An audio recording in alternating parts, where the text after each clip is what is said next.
Magluto nga pala ako ng sinabaw na isda. At ito yung mga sangkap. Meron tayong isda, tanglad, kamatis, sibuyas, luya. Meron din yung mga gulay, talong, alagbati, at saka malunggay. Magpakulo lang ako ng tubig guys. Ilagay ko yung tanglad at saka asin.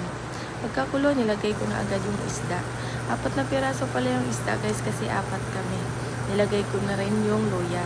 At pakuluin lang natin yan guys ng mga 1 minute. Presko pala yung isda guys, pagdating kasi namin sa palengke, bagong labas lang yan. Kaya manamis-tamis pa.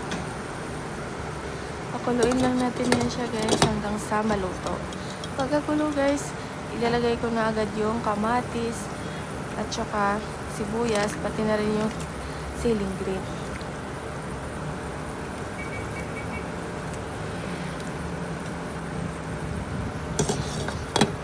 Kung kumulo na pala siya guys, ilalagay na natin yung talong.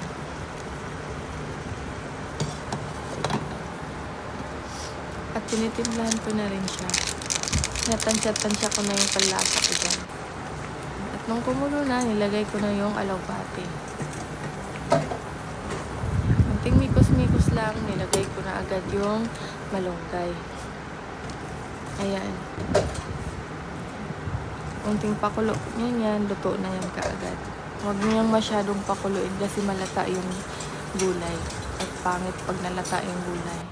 At ayan na guys, kain na tayo.